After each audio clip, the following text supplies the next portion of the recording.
So Amina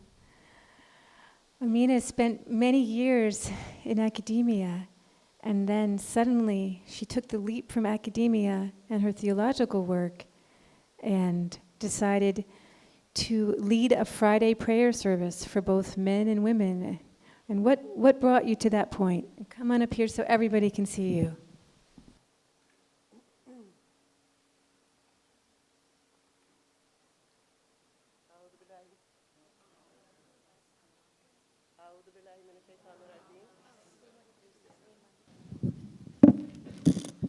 أعوذ بالله من الشيطان الرجيم بسم الله الرحمن الرحيم أشهد أن لا إله إلا الله وأشهد أن محمد رسول الله.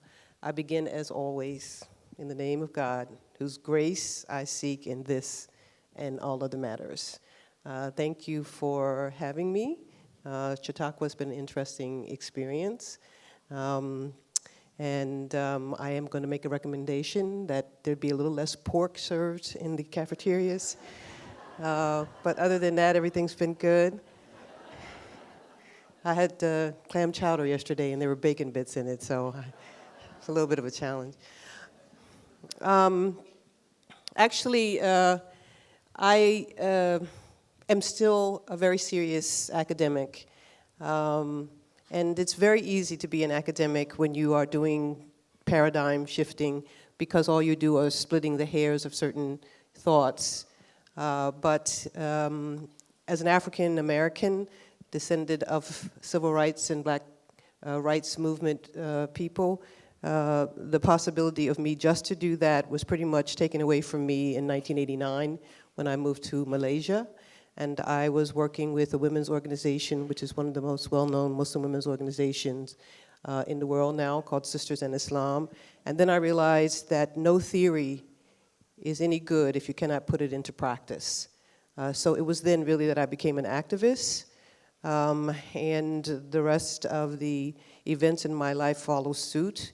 In 1994, when South Africa was celebrating 100 days of the Nelson Mandela regime, I was on a 2-week lecture tour, and I was invited by some of the very progressive men, they were brothers, to give the Friday sermon in a mosque in Cape Town, the Claremont Main Road Mosque. And I had never even imagined this. And the reason is pretty simple. Muslims are obligated to pray 5 times a day, every day. You can do it anywhere that's clean. And although it is a very formal ritual with bodily movements, standing, bowing, standing, and prostrating with your nose down on the ground, you don't have to wait for anybody to intercede between you and God. It's a very direct, personal relationship with God. And you do it in your bedroom, you do it in your living room, you do it in your garden. It's open, and your relationship to God is not changed any way, shape, or form by where you are performing it. So as a woman, I never felt anything except for that direct relationship with God. But when I was given this invitation, it caused me great pause, because I thought, this is important, this is necessary, this is something that needs to happen. But then I didn't know. Maybe this was my own ego talking. So between 1994 and 2005, actually, I went back to the tower and did more research and did more soul search. I had to make sure that I was doing this for the reasons that I think are important. And those reasons have to do with, even though wherever a person stands in prayer before God in Islam, they stand directly before God. We send certain messages to our community by the way in which most mosques in the world are organized. And they are organized to allow the men the ultimate line, that is the first line after the person leading the prayer, and women the backmost line, or some cases in the basement, some cases in the attic, and some cases women are not allowed at all.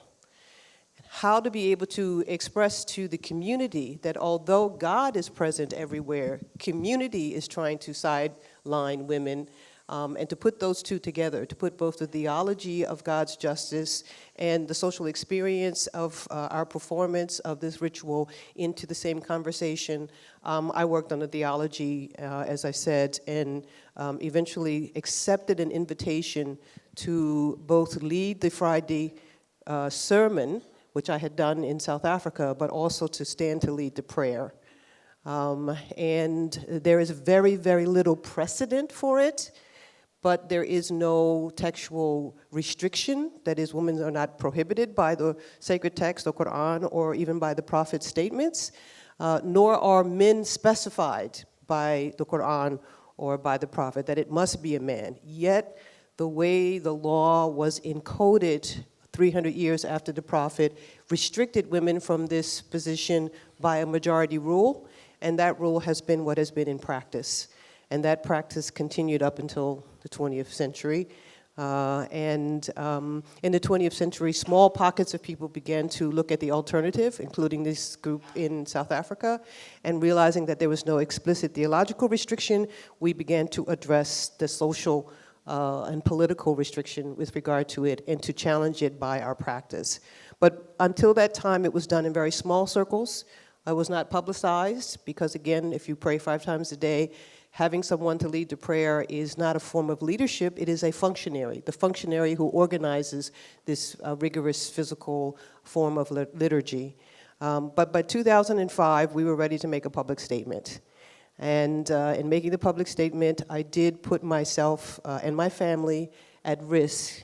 For that reason and for my faith as well, I decided not to make it a moment of personal capital so that I went on all the talk shows I was invited to or responded to all of the media requests. They literally came in at a rate of 40 a day, and I did none because if you are a believer in the context of your faith, and your faith has some traditions that reflect not the essence of your faith, the spirit of justice, the spirit of love of God, the spirit of service to humankind and all of creation, but instead that reflect the patriarchy that happens to be the part of all of our pasts and many of our presents.